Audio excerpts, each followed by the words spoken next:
भारतीय संघ में राज्यों की स्थिति के संदर्भ में पिछले व्याख्यान में मैंने आपको बताया था कि संघात्मक स्थिति में राज्य प्रशासन को विधायी क्षेत्र में सीमित अधिकार दिए गए हैं। अब मैं आपको बताने जा रही हूँ प्रशासनिक स्थिति क्या है या संघात्मक व्यवस्था में भारतीय संघ में इसकी इकाइयाँ अर्थात राज्यों को प्रशासनिक क्षेत्र में किस प्रकार भूमिका निभानी होती है और संघीय शासन व्यवस्था के अनुरूप राज्य अपने इस शक्ति का कितना उपभोग करते हैं। भारतीय संघ के पास अपने कानून नीतियों को क्रियान्वित करने हेतु राज्यों में अपना स्वयं का प्रशासनिक स्वतंत्र तंत्र या व्यवस्था नहीं है, अतः संघ सरकार की राज्यों पर निर्भरता बढ़ जाती है। किंतु वास्तविकता यह है कि संविधान में अनेक ऐसे प्रावधान हैं जो राज्य प्रशासन द्वारा संघीय नीतियों को सहयोग और समर्थन देने के लिए सुनिश्चित करते हैं। अर्थात सैद्धांतिक तौर पर तो संघात्मक शासन व्यवस्था होने के कारण बावजूद भारतीय संघ की अपनी नीतियों कार्यक्रमों को इकाइयों में लागू करवाने के लिए संघ का अपना कोई प्रशासनिक तंत्र नहीं है, किंतु व्यावहारिक और वास्तविकता कुछ और ही है। अर्थात वास्तविकता यह है कि संविधान में अनेक ऐसे प्रावधान हैं जो राज्य प्रशासन द्वारा संघीय नीतियों को सहयोग और समर्थन दिलवाना सुनिश्चित करते हैं, स्वैच्छिक रूप से नहीं अपितु सुनिश्चित करते हैं। उन प्रावधानों का जिक्र आज हम करेंगे। पहला प्रावधान है राज्यपाल की नियुक्ति और उसकी शक्तियां। भारतीय संविधान के अनुसार राज्यों में संघ के प्रतिनिधि के रूप में राष्ट्रपति द्वारा राज्यपालों की नियुक्ति की जाती है। राज्यपाल राष्ट्रपति के प्रसाद पर्यंत ही अपने पद पर बने रहते हैं। राज्यों में संसदीय व्यवस्था होने से समस्त कार्यपालिका शक्तियां राज्यपाल में निहित है। राज्यपाल राज्य का प्रमुख होता है। राज्यपाल अपनी विधायी कार्यपालिका न्यायपालिका शक्तियों से राज्य प्रशासन द्वारा संघीय सरकार को समुचित सहयोग व समर्थन दिलाने की स्थिति में होता है। यदि राज्य प्रशासन संघीय नीतियों में सहयोग प्रदान नहीं करता है तो राज्यपाल की सिफारिश पर राष्ट्रपति शासन लागू करके संपूर्ण राज्य प्रशासन पर संघ का नियंत्रण स्थापित किया जा सकता है। स्पष्ट है कि राज्यपाल की नियुक्ति राष्ट्रपति द्वारा राज्य प्रशासन में की जाती है। संघात्मक और संसदीय व्यवस्था होने के कारण राज्यपाल राज्य का मुखिया होता है, प्रधान होता है। समस्त कार्यपालिका शक्तियां, विधायी शक्तियां, न्यायपालिका शक्तियां अर्थात सरकार के मुखिया के रूप में राज्यपाल पद स्थित होता है। इसके बावजूद राज्यपाल की नियुक्ति राष्ट्रपति के द्वारा की जाती है। राष्ट्रपति ही राज्यपालों को वो शक्तियां या अपने प्रतिनिधि के रूप में राज्यों में भेजते हैं। राज्यों में राज्यपाल अपनी विधायी कार्यपालिका न्यायपालिका शक्तियों से राज्य सरकारों के द्वारा संघीय नीतियों को समर्थन दिलवाने में सक्षम हो जाते हैं, चाहे राज्य की इच्छा हो या न हो। यदि राज्य प्रशासन राज्यपाल को सहयोग नहीं करते हैं संघीय नीतियों संघीय योजनाओं को क्रियान्वित करने में, तो राज्यपाल यह अधिकार रखता है कि वह राष्ट्रपति से सिफारिश करके राज्य प्रशासन पर राष्ट्रपति शासन लागू कर दे और राष्ट्रपति शासन लागू होने पर संपूर्ण राज्य की प्रशासनिक शक्ति पर संघ का नियंत्रण स्थापित हो जाता है। इसी संदर्भ में दूसरा प्रावधान है संघ तथा राज्यों को निर्देश। संघ द्वारा सामान्य परिस्थिति के अतिरिक्त विशिष्ट कार्यक्रमों के लिए राज्यों को निर्देश देने का अधिकार है। राज्य द्वारा सहयोग न करने पर संविधान की धारा 356 के अधीन राष्ट्रपति शासन लागू किया जाकर संपूर्ण राज्य प्रशासन को केंद्र द्वारा अपने प्रत्यक्ष नियंत्रण में किया जा सकता है। जैसा कि अभी मैंने आपको स्पष्ट किया कि संविधान का जो प्रावधान या संविधान की धारा 356 में स्पष्टतः उल्लेख है कि यदि राज्य केंद्र सरकार को, संघ सरकार को अपेक्षित सहयोग ना दे तो इस प्रावधान के अनुसार राष्ट्रपति उस राज्य में राज्यपाल की सिफारिश पर राष्ट्रपति शासन लागू कर सकता है। इसी तरह से कानून व्यवस्था, यद्यपि राज्य में कानून व्यवस्था बनाए रखने का विषय राज्य सूची में आता है, किंतु संविधान के अनुच्छेद 355 के द्वारा संघ प्रत्येक राज्य को आंतरिक व बाह्य सुरक्षा देने के लिए प्रतिबद्ध है।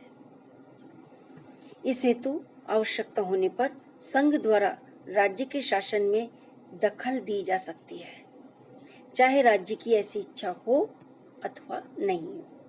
स्वाभाविक है कि विधायी शक्तियों में भी कहीं न कहीं केंद्र अपना शक्तिशाली हस्तक्षेप और वजूद या अस्तित्व रखता है। इसी के संदर्भ में लोक सेवाएं एवं राज्य में पृथक लोक सेवाओं का प्रावधान है। इस हेतु राज्य लोक सेवा आयोगों का गठन किया जाता है। इन आयोगों के अध्यक्ष व सदस्यों की नियुक्ति तो संबंधित राज्यों के राज्यपाल करते हैं, लेकिन उनकी पदमुक्ति राष्ट्रपति में निहित है। इस प्रावधान के कारण लोक सेवा आयोग के कार्यों को संघ द्वारा प्रभावित किया जा सकता है। इसके अतिरिक्त अखिल भारतीय सेवाओं के अधिकारी कार्यरत होते हैं, जिनके लगभग सभी कार्मिक विषयों पर संघ सरकार का नियंत्रण होता है। उन पर अनुशासनात्मक कार्यवाही भी संघीय सरकार की अनुमति के बिना राज्य सरकारें नहीं कर सकती हैं। इसके द्वारा राज्य प्रशासन के दिन प्रतिदिन की गतिविधियों को संघ द्वारा प्रभावित किया जा सकता है। अर्थात अखिल भारतीय सेवाओं के सदस्य, जो कि नियुक्त तो केंद्र सरकार द्वारा होता है, उनके समस्त कार्मिक शक्तियां संघ सरकार के पास होती है, किंतु उनका कार्यक्षेत्र राज्य प्रशासन होता है। अतः स्वाभाविक है कि राज्य प्रशासन के द्वारा संघ की नीतियों और योजनाओं को अपेक्षित सहयोग दिलवाने में अखिल भारतीय लोक सेवक अधिक सक्षम होते हैं। ठीक इसी प्रकार अंतर्राज्यीय मामले और राज्यों के मध्य नदी जल विवादों को दूर करने के लिए संविधान के अनुच्छेद 262 के अधीन संसद द्वारा कानून बनाया जा सकता है। राज्यों के मध्य समन्वय व सहयोग हेतु संघ द्वारा अंतर्राज्यीय परिषदों का गठन किया जा सकता है, लेकिन राज्य ऐसी परिषदों के निर्माण के लिए पहल नहीं कर सकती है। अर्थात दो राज्यों के विवादों में भी अंतर्राज्यीय परिषदों का जो निर्माण होता है वो संघ के द्वारा ही किया जाता है, और इन परिषदों के निर्णयों को मानना प्रत्येक राज्य के लिए आवश्यक होता है। ठीक इसी प्रकार न्याय प्रशासन और राज्य। भारत में एकीकृत न्याय व्यवस्था के कारण राज्य में न्याय प्रशासन पर सर्वोच्च न्यायालय की सर्वोच्चता को स्वीकारा गया है। राज्य में उच्च न्यायालयों के न्यायाधीशों की नियुक्ति, स्थानांतरण, पदमुक्ति का अधिकार राष्ट्रपति को दिया गया है। इस प्रकार राज्य में जो न्यायिक क्षेत्र की उच्चतम शाखा है उच्च न्यायालय, उसके उच्च न्यायाधीश की नियुक्ति से लेकर पदमुक्ति तक का अधिकार राष्ट्रपति को है, जो कि संघ में है। स्पष्ट है, न्याय प्रशासन में भी पूर्ण रूप से राज्य प्रशासन स्वायत्त नहीं है। वित्तीय प्रशासन और राज्य, इस संदर्भ में भी हम राज्यों की स्थिति को देख सकते हैं। राज्यों को दी जाने वाली राशि के वितरण के सिद्धांत संसद द्वारा तय किए जाते हैं। सिद्धांत निश्चित करने हेतु संविधान के अनुच्छेद 280 के अनुसार प्रत्येक 5 वर्ष बाद राष्ट्रपति द्वारा वित्त आयोग गठित किया जाता है। वित्त आयोग में अध्यक्ष सहित कुल 5 सदस्य होते हैं। इन आयोगों के गठन और कार्यकरण में राज्यों की भूमिका नहीं होती है। वित्तीय संसाधनों पर संघ के विस्तृत अधिकार हैं। संसद चाहे तो अलग अलग राज्यों के लिए भिन्न भिन्न राशि निश्चित कर सकती है। करों व शुल्कों का अधिभार लगाकर इससे प्राप्त राशि भारत की संचित निधि में जमा कर होती है। यहाँ तक कि अपनी आवश्यकताओं की पूर्ति के लिए भी राज्यों को ऋण देने के लिए संघ पर निर्भर रहना पड़ता है। अर्थात कहने का अभिप्राय यह है कि अनेक बार ऐसी स्थिति होती है कि राज्यों को अपनी आवश्यकताओं की पूर्ति के लिए ऋण प्राप्त करने के लिए संघ पर निर्भर रहना पड़ता है। अर्थात वित्तीय प्रशासन में राज्य न तो आत्मनिर्भर है और न ही उन्हें स्वायत्तता प्रदान की गई है। इन संविधान के प्रावधानों के अतिरिक्त भी कुछ संविधानेतर प्रावधान भी है जो कि केंद्र को शक्तिशाली बनाने में, सुदृढ़ केंद्र की स्थिति को बनाए रखने में अपना महत्वपूर्ण योगदान देते हैं।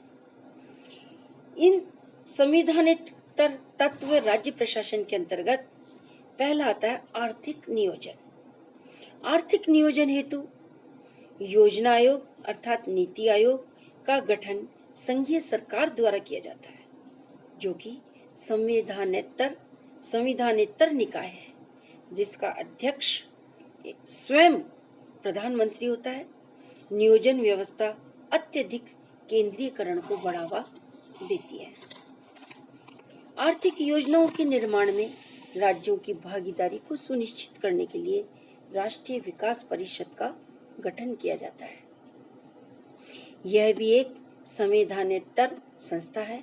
इसमें केंद्रीय सरकार के मंत्रिमंडल स्तरीय मंत्री, योजना आयोग के सदस्य अर्थात नीति आयोग के सदस्य, राज्यों के मुख्यमंत्री इत्यादि होते हैं। अतः इसे भारतीय संघ की सर्वोच्च कैबिनेट की संज्ञा भी दी जाती है।